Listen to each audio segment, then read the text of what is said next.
കഴിഞ്ഞ മാസം അസ്യൂസ് അവരുടെ ഗെയിമിംഗ് സ്മാർട്ട് ഫോൺ ഇന്ത്യൻ വിപണിയിൽ എത്തിച്ചിരുന്നു. ഇപ്പോൾ ഇതാ നൂബിയ എന്നുള്ള കമ്പനി അവരുടെ ഗെയിമിംഗ് സ്മാർട്ട് ഫോൺ കൂടി ഇന്ത്യൻ വിപണിയിൽ എത്തിച്ചിരിക്കുകയാണ്, നൂബിയ റെഡ് മാജിക്. അപ്പോൾ ഇന്ന് നമ്മൾ നോക്കാൻ പോകുന്നത് നൂബിയ റെഡ് മാജിക് എന്നുള്ള ഫോണിനെ പറ്റിയിട്ടാണ്. അതിനു മുമ്പ് നിങ്ങൾ ഈ ചാനൽ സബ്സ്ക്രൈബ് ചെയ്തിട്ടില്ല എന്നുണ്ടെങ്കിൽ സബ്സ്ക്രൈബ് ചെയ്യുക, അടുത്തുള്ള ബെല്ലൈക്കണും എനേബിൾ ചെയ്യുക. ആദ്യം തന്നെ ശ്രദ്ധിക്കേണ്ട ഒരു കാര്യമുണ്ട്. കഴിഞ്ഞ മാസം ചൈനയിൽ റെഡ് മാജിക് മാർസ് എന്ന് പറഞ്ഞൊരു ഫോൺ റിലീസ് ചെയ്തിരുന്നു. ഈ ഫോണും ആ ഫോണും സെയിം അല്ല. റെഡ് മാജിക് മാർസ് എന്ന് പറയുന്നത് റെഡ് മാജിക്കിൻ്റെ സെക്കൻഡ് ജനറേഷൻ ഫോണാണ്. അപ്പോൾ ഇന്ത്യയിൽ റിലീസായിരിക്കുന്നത് അതിൻ്റെ ഫസ്റ്റ് ജനറേഷൻ ഫോണായ റെഡ് മാജിക് മാത്രമാണ്. അപ്പോൾ നമ്മൾ സംസാരിക്കാൻ പോകുന്നത് റെഡ് മാജിക്കിനെ പറ്റിയിട്ടാണ്. നൂബിയ റെഡ് മാജിക്കിൻ്റെ ഡിസ്പ്ലേ വരുന്നത് 5.99 ഇഞ്ച് ഫുൾ HD+ ഡിസ്പ്ലേ ആണ്. 18:9 ആസ്പെക്ട് റേഷ്യോയിലാണ് ഈ ഫോൺ വരുന്നത്. അതായത് ഫോണിൽ നോച്ചോ കാര്യങ്ങളോ ഒന്നും നമുക്ക് ലഭിക്കുന്നില്ല. പിന്നെ സാധാരണ ഗെയിമിംഗ് ഫോണുകളിൽ നമ്മൾ കാണുന്നൊരു കാര്യമാണ് ഗെയിം കളിക്കുമ്പോൾ അധികം ഹീറ്റ് ആവാതിരിക്കാനുള്ള എന്തെങ്കിലും ഒരു ഫീച്ചേഴ്സ്. അപ്പോൾ അതിന് ഈ ഒരു ഫോണിലും കുറച്ച് ഫീച്ചേഴ്സ് ഉണ്ട്. അതെന്തൊക്കെയാണെന്ന് നോക്കാം. ആദ്യം വരുന്നത് ഡ്യുവൽ എയർ കൺവെൻഷൻ കൂളിംഗ് സിസ്റ്റമാണ്. ഈ ഒരു സിസ്റ്റത്തിൽ 3 കൂളിംഗ് പോർട്ട് ഉണ്ട്. അതുകൊണ്ട് തന്നെ ഗെയിം കളിക്കുമ്പോൾ അധികം ഹീറ്റ് ആവുന്ന പ്രശ്നം വരുന്നില്ല. രണ്ടാമത് വരുന്നത് ഒരു ഗ്രാഫൈറ്റ് ലെയർ എക്സ്ട്രാ കോട്ടിംഗ് കൊടുത്തിട്ടുണ്ട്. അതുകൊണ്ട് തന്നെ ഹീറ്റ് മാക്സിമം പുറന്തള്ളപ്പെടും എന്നാണ് പറയുന്നത്. മൂന്നാമത്തെ കാര്യം, ഇതിൻ്റെ ഡിസൈൻ നോക്കിയാൽ നമുക്ക് കാണാം ഒരു കോൺവെക്സ് ബാക്കാണ് ഈ ഫോണിൻ്റെ ഡിസൈനിൽ വരുന്നത്.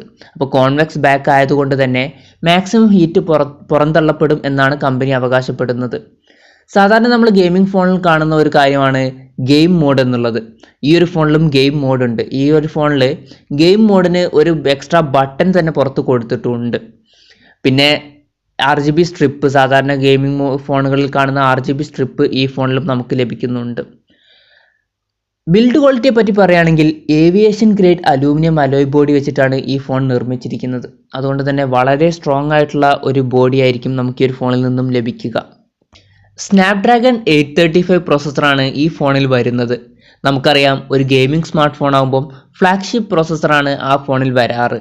എന്നാൽ ഈ ഫോണിൽ സ്നാപ്ഡ്രാഗൺ 835 എന്ന് പറയുന്നത് ഒരു ഫ്ലാഗ്ഷിപ്പ് പ്രോസസ്സർ അല്ല. ഇപ്പോൾ ഫ്ലാഗ്ഷിപ്പ് പ്രോസസ്സറായിട്ട് വരുന്നത് സ്നാപ്ഡ്രാഗൺ 845 ആണ്. ഈ ഒരു ഫോണിൽ സ്നാപ്ഡ്രാഗൺ 835 പ്രോസസ്സർ മാത്രമേ ഉള്ളൂ എന്നുള്ളത് ഒരു ചെറിയ നെഗറ്റീവായിട്ടാണ് എനിക്ക് തോന്നുന്നത്. പക്ഷേ കമ്പനി പറയുന്നത് കുറച്ചും കൂടി ഒപ്റ്റിമൈസ് ചെയ്തിട്ടുള്ള സ്നാപ്ഡ്രാഗൺ 835 വെർഷനാണ് ഇത് എന്നുള്ളതാണ്. 8GB റാമും 128GB ഇൻറ്റർണലുമാണ് നമുക്ക് ഈ ഒരു ഫോണിൽ ലഭിക്കുന്നത്. ആൻഡ്രോയിഡ് 8.1 ഓറിയോ ബേസ് ചെയ്തിട്ടുള്ള സോഫ്റ്റ്വെയർ ആണ് ഈ ഫോണിൽ വരുന്നത്. പിന്നെ ക്യാമറയെ പറ്റി പറയുകയാണെങ്കിൽ പിൻ ക്യാമറ വരുന്നത് ഒരു സിംഗിൾ ക്യാമറയുമായിട്ടാണ്. 24 മെഗാ പിക്സലിൻ്റെ f1.7 അപ്പർച്ചറിൽ വരുന്ന ഒരു സിംഗിൾ ക്യാമറയാണ് പിന്നിൽ വരുന്നത്. അതുപോലെ ഫ്രണ്ട് ക്യാമറ വരുന്നത് 8 മെഗാ പിക്സലിൻ്റെ f2.0 അപ്പർച്ചറിൽ വരുന്ന ഒരു സിംഗിൾ ക്യാമറയാണ്. നമുക്കറിയാം ഇതൊരു ഗെയിമിംഗ് സ്മാർട്ട് ഫോണാണ്. അതുകൊണ്ട് തന്നെ സൗണ്ടിന് കുറച്ച് ഇമ്പോർട്ടൻസ് ഉണ്ട്. അപ്പോൾ സൗണ്ട് ഒന്ന് ആംപ്ലിഫൈ ചെയ്യാൻ വേണ്ടിയിട്ട് സ്മാർട്ട് ആംപ്ലിഫയർ സിസ്റ്റം എന്ന് പറഞ്ഞൊരു സിസ്റ്റം ഇതിൽ വരുന്നുണ്ട്.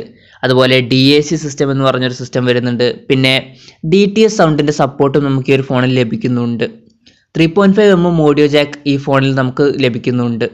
പിന്നെ 3800 mAh ബാറ്ററിയാണ് ഈ ഫോണിൽ വരുന്നത്. ഈ ഫോണിൻ്റെ വില വരുന്നത് 29,999 രൂപയാണ്. ആമസോൺ വഴിയാണ് ഈ ഫോണിൻ്റെ സെയിൽ നടക്കുന്നത്. അത്യാവശ്യം തരക്കേടില്ലാത്ത ഒരു ഗെയിമിംഗ് സ്മാർട്ട് ഫോണാണ് നൂബിയ റെഡ് മാജിക്. എന്നാലും സ്നാപ്ഡ്രാഗൺ 845 എന്ന പ്രോസസ്സർ ഇല്ല എന്നുള്ളത് ഒരു നെഗറ്റീവായിട്ടാണ് എനിക്ക് തോന്നുന്നത്. അതുമാത്രമല്ല നൂബിയ റെഡ് മാജിക് മാർസ് എന്നുള്ള ഫോൺ ചൈനയിൽ റിലീസ് ചെയ്തിരിക്കുന്നത് ഏകദേശം ഈ ഒരു പ്രൈസ് റേഞ്ചിൽ തന്നെയാണ്. എനിക്ക് തോന്നുന്നു ഈ ഒരു ഫോണിന് പകരം നൂബിയ റെഡ് മാജിക് മാർസ് എന്നുള്ള ഫോൺ ഇന്ത്യയിൽ ലോഞ്ച് ചെയ്തിരുന്നെങ്കിൽ കുറച്ചും കൂടി നന്നായേനെ.